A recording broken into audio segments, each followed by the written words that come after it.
रायगड सम्राट अल्पावधीत लोकप्रिय ठरलेले रायगड सम्राट रयतेच्या सेवेसाठी सदैव पुढे. रायगड सम्राट राजकीय, सामाजिक, शैक्षणिक, शेतीविषयक अचूक बातम्यांसाठी रायगड सम्राट न्यूजला सबस्क्राईब करा. दुसरा मुद्दा होता किती क्रमांक 389.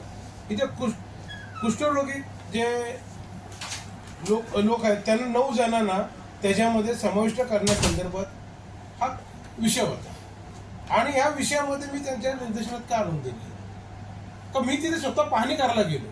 तिथे पाहणी करत असताना तिथे बघितलं तर बिल्डरला जे काम दिलेलं आहे 13 कोटीचं काम त्याला दिलं आहे आणि त्या 13 कोटीच्या कामामध्ये पहिला जी झोपडपट्टी धारक आहेत त्यांचं पुनर्वसन करायला पाहिजे. तर हा बिल्डर स्वतःच्या प्रायव्हेट सदनिकाचं काम चालू केलं. हे त्याच्या निर्देशनात आणले का जे लाभार्थी त्यांना पहिले लाभ आपण द्यायला म्हणजे आपली मनात स्वच्छता आहे ना, आपल्या मनात कोणती भावना नाही ना, त्यांना आपल्याला कुष्ठरोगांना आपल्याला चांगल्या पद्धतीने राहायला द्यायला पाहिजे ना, तर मग त्यांना त्यांच्यासाठी आपण पहिले बिल्डिंग बांधायला पाहिजे. परंतु ही बिल्डिंग त्याही स्वतः विक्रीसाठी बिल्डिंग पहिली बनवायला घेतली आणि त्यांची कॉस्ट जवळजवळ पाहिली तुम्ही 20 कोटी रुपयाच्या घरात जातो. मग असंच एक उदाहरण मी त्यांना दिलं. आज सिडकोकडनं आपण झोपडपट्टी धारकांना द्यावा म्हणून सिडकोकडनं आपण भूखंड मागितला होता.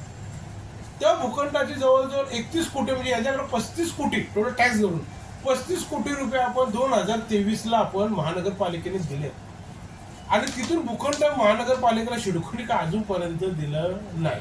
ही सर्व त्याचं फेल गेलेलं झोपडपट्टीसाठी पुनर्वसनाचं प्रोजेक्ट.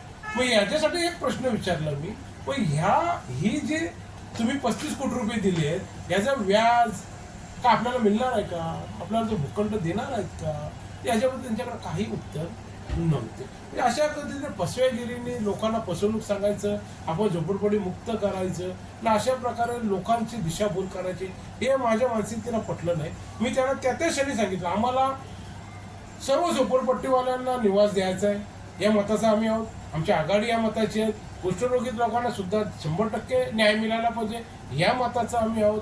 आता त्यांच्यामध्ये त्याने काय सांगितलं तर त्यांचं भाडा महानगरपालिका देणार, ठीक आहे आम्ही ॲग्री आहोत, परंतु त्यांना भाड्याविषयी 23 लाख म्हणजे कसं टोटल 28 लाख रुपये त्यांना एका भूधारकाला पैसे भरावे लागतील. मग मी त्यांना ते प्रश्न विचारलं, जर 28 लाख रुपये एका झोपडीधारकांनी भरायचं मग तो प्रायव्हेट कुठे फ्लॅट घेणार. प्रायव्हेट फ्लॅट त्याला चांगल्या पद्धतीने मिळणार. तुम्हाला 28 लाख भरण्यापेक्षा तो कुठे बाहेर न घेणार.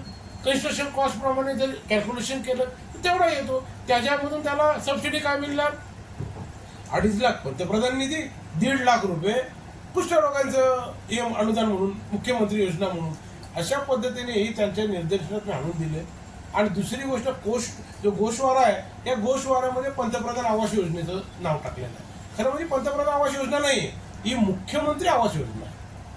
हे त्यांच्या निर्देशनात आणून दिलं. मी कशा प्रकारे आपली चुकीची आपण गोषवारा सुद्धा केलेला हे का मी त्यांना सांगितलं एखाद्या व्यक्ती कोण न्यायालयात गेलं तर न्यायालयात गेल्यावर त्या सदस्यांनी जी मान्यता दिलेली आहे त्या सर्व सदस्य त्याला जबाबदार असतात. हे मी त्यांच्या निर्देशनात आणले.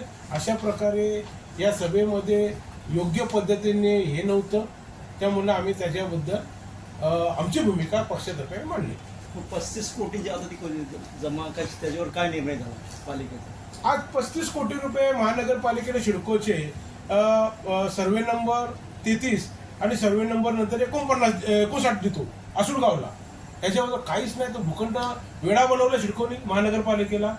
आज 35 कोटी रुपये देऊन सिडकोनी त्यांच्याकडनं पैसे भरून घेतले 2023ला ना सांगितलं हा प्लॉट तुम्हाला देतो. तिथं अतिक्रमण आहे ना, अतिक्रमण महानगरपालिकेने काढायचं सांगितलं.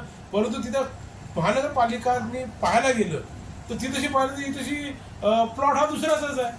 मग त्यावेळी सिडकोच्या निर्देशन आणून दिलं. असं अनेक वेळा महानगरपालिकेने तक्रार केली सिडकोकडे. मग सिडकोने 59 नंबर दिलं. 59 नंबरमध्ये मग तीच अवस्था आहे. म्हणजे टालाटाल चालू आहे. नक्की याचा अक्का कोण हा मला पडलेला पनवेलचा प्रश्न आहे. म्हणजे पनवेलमध्ये खरं पाहिजे म्हणजे समस्या कोणती आहे.